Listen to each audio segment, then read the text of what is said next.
Howdy, partner. Howdy, boys. How you doing, Trey? What's going on? Well, it's been raining, so I've been feeling a little cooped up, feeling a little cagey, if you will. Yeah? Yeah. Ooh, So I'm thinking we should build a cage. that sounds about right. So yeah, dude, that's what we're gonna do today. I've been wanting to do this for a while. I've been kind of holding off and waiting. We had to get some steel in, and so we got it now, and we can get after it on this thing. But before we even do that, I also got a sweet new seat cover for this thing that's gonna take this kind of to the next level. So we'll have to drill a couple holes for some little snaps that go on the back here. We'll do that real quick, and then we'll dive into getting the cage on this thing. Maybe we'll throw the gas tank in it, bro. I don't know, I got big ideas. Let me grab that. Nice. Check this thing out.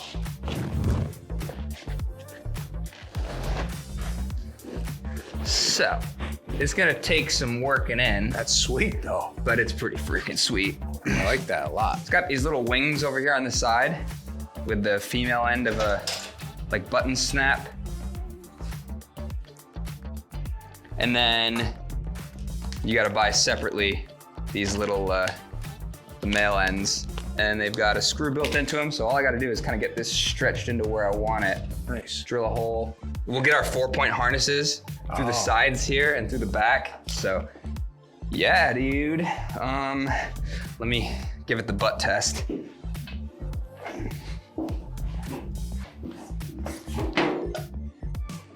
Dude, this is nice.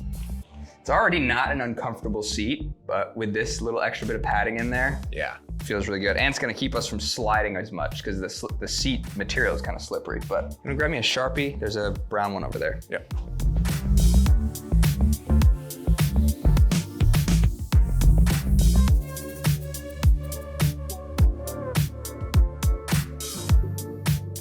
I want to be able to see exactly what I did. Oh, that sucks really bad. Did it rip off the leather? Yeah. Ta-da! Looks pretty good. A little sketchy, but we got it to work. Yeah, I like it a lot. In order to get this thing kind of sized up, I still have the stock cage right here. Nice.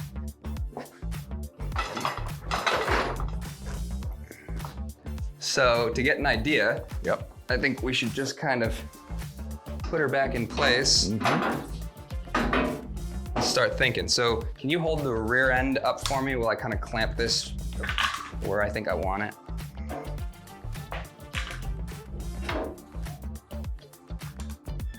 Okay, so this is kind of a modified version of how the original cage would have been. As you can see, it's all kind of slid back about 6 inches right now, because that's one of the things that I want to do, to change the look of this thing and make it look more aggressive and not just like that kid's cart that we started with. We've got a really aggressive rake on the red cart's front hoop, and I think I want this one to be a little bit more straight up and down. So I moved it in a little bit and stood it up a little bit more, and it gives it kind of a boxy, different look. One of the big things that I want to change is the rear hoop here used to mount right here and would come up and over and across, and that's okay if it's a kid's cart, but there are like cage regulations for actual like racing. Different racing bodies have different like ways to build your cage. And I do not claim to be any kind of a professional. I really know what I'm doing in that sense, but there are certain things that I've taken away that I try to apply. And one of the things is, anytime that you have a pipe like this, a tube coming down and tying in somewhere, instead of leaving it freestanding like that, I'm gonna slide this whole hoop forward so that it ties in right here above this existing vertical support member. Nice. And that way, if you get an impact on the top, it's gonna try and press this down, press on this.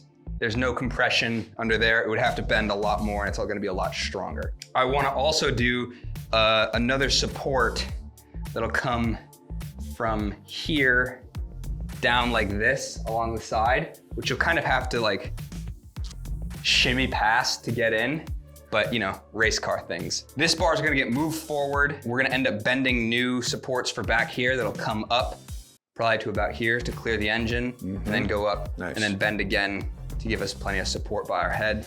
Someday we'll put a wing back here, I was shopping around. If anybody knows where we can find like a 3-foot wing, let me know. Aluminum preferably, but everything's like the smallest I could find is 42 inches.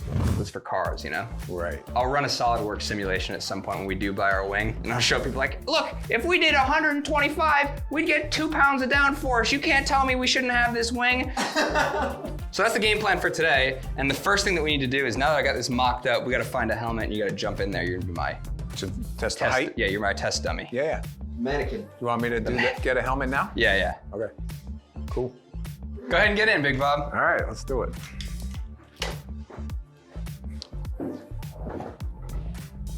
Oh, that's a lot of headroom. It's not bad. So 46 is gonna be our height.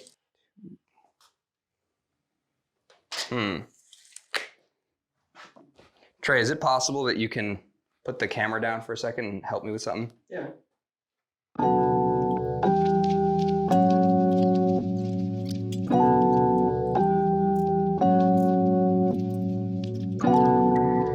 Man, if this is a little taller, I could literally just reuse this, because I actually like this size a lot. Can you, Big Bob, are you able to just hold this carefully? Just like kind of where it's supposed to be. That's not cool. That is not cool. Dude, that actually might work. Yeah. Oh man, I don't know. But how much do I lose in order to fish mouth these down there is my question. Probably more than I can afford. Yeah, it's too much. So we will rebend it, but I'm gonna use this as a guide. So I'll start drawing up the bends we're gonna have to make and we'll get this thing popping.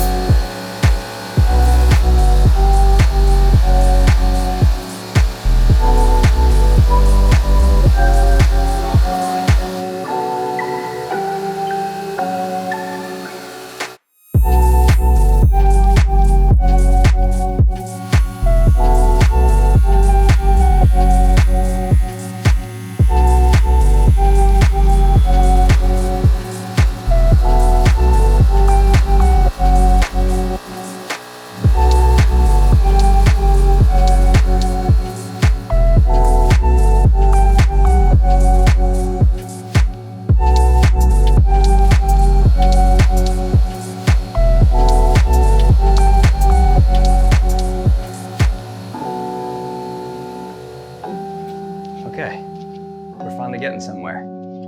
Is everything fine? I think so. I misread Rogue Fab's directions on the bender, and it hasn't really been an issue for us up to this point because it hasn't been this touchy, but to get this top piece the exact size I wanted, it required us to do a little bit more math than we'd been doing up to this point. Basically, with the 3.5 CLR die, I'll make a separate video for this at some point, but with the 3.5 CLR die, you offset your clamp block by 6¼ inches to the beginning of your bend. So when they say the beginning of your bend, they mean 6¼ gets you to here. But what I'm trying to figure out is, okay, well, how much of this flat spot am I gonna have? So in order to figure out how much tubing is used in the bend, which you have to account for in order to get the bends where you want them, for every degree of bend that you make on a 3.5 CLR die, 0.61 inches is going to be taken up. So we bent to 80 degrees on both of these, and so that took up just about 5 inches once you do the math. And then in order to figure out where the center of our bend would be, I divided that by 2. And then if you notice, look where our lines ended up. Our center line, the marks that I made are right in the center. So we absolutely nailed it this time. That's looking awesome. All we got left is we'll do the 2 little bends on here. That'll get this thing to where it needs to be, and then we can start cutting and welding. The one that we screwed up, this one, was too wide, but what I'm realizing now is once this is in place, Big Bob, can you give me a hand? Yeah. If we open this bend up a little bit more, I can cut this right down the middle, and we should, once this has been dropped down to the right height, be able to use these for the rear part of our cage that I was gonna have to bend in this way anyways. So ended up kind of working out. Let's make those last couple bends on here. Yeah. And then, I don't know, man, I'm off the rails. We'll figure it out. Okay, Check it out, bro. Isn't that funny? When you do the math, things just work. Not wild? That's weird. Beautiful. Dude, literally perfect. It lands exactly where it needs to. It's the most perfect fitment I've ever had in a bend. So follow the instructions, kids. This looks good. I'm gonna have to trim some off the ends. I'm gonna cut this in half to make our back pieces. While I'm doing that, Big Bob, do you wanna take these clamp blocks off for me? Sure thing. All right, bet. Let's just get to work. All right.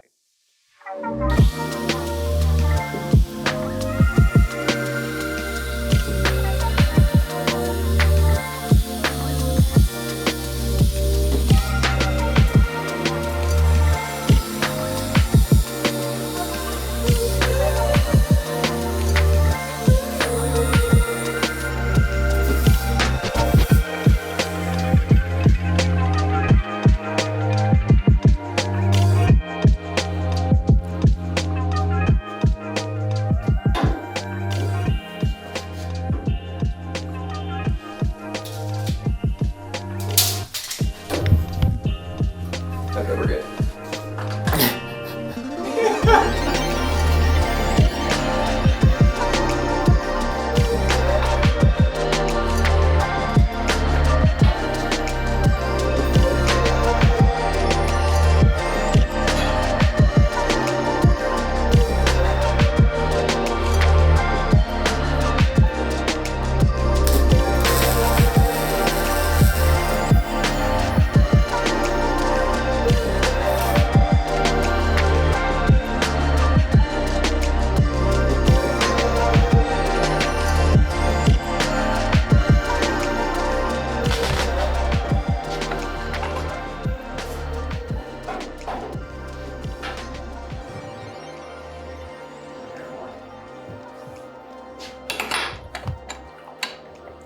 We have a hydraulic powered tube bender, and we have a Red Bull powered tube unbender.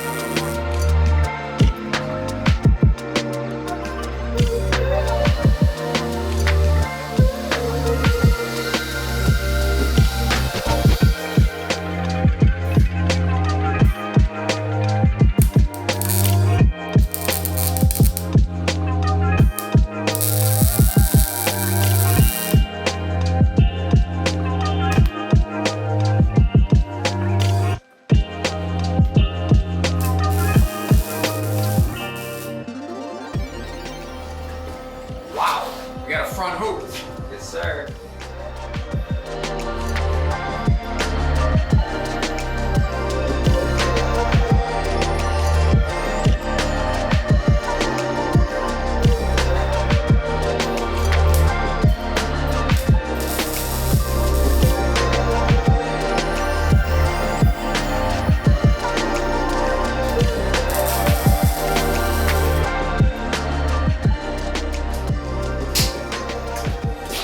Boys, Well done. weld done.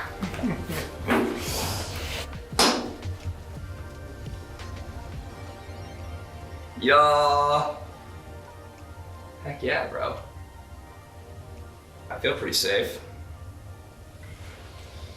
One more support here. Yeah, that is a great idea. Okay.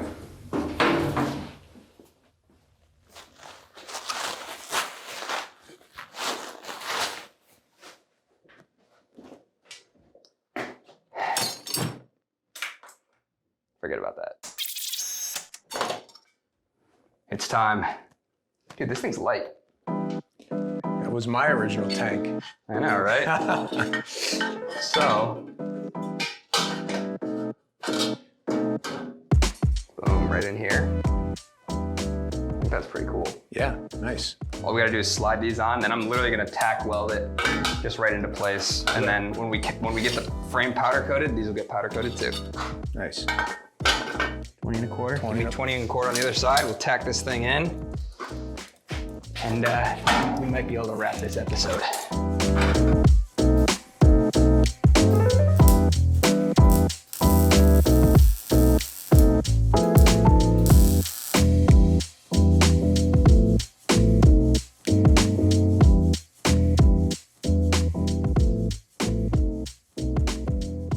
Coming together, bro. Ooh, doggy. Yeah, buddy. Oh my God. Starting to look like something. Yeah, this one was an adventure. We'll see if that shows in the edit or not, but this one took a lot out of everybody. But here we are, and we got a sweet looking cage. I kind of kept with the classic look of the original Yerf dog and modified it some, made it stronger. I think it looks really cool. Especially now that we got the wheels mocked up again. Yeah.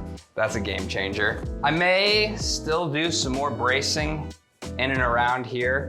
I think I'll definitely do a brace across here at some point, but I want to kind of hold off on that for right now till we have some time to just get to know this thing. I'm gonna put another support underneath here where the front of the cage ties in also. Yeah. Because that needs it, but we're not doing that today. But dude, now that it's got a cage on it, what was once a very ridiculous looking track width is starting to make a lot more sense. I'm pretty stoked on this thing. If y'all are stoked on this thing as much as I'm stoked on this thing, please do us and yourself a favor and slap that like and subscribe. Do not forget to hit those notifications. That's right. And we'll catch you in the next one.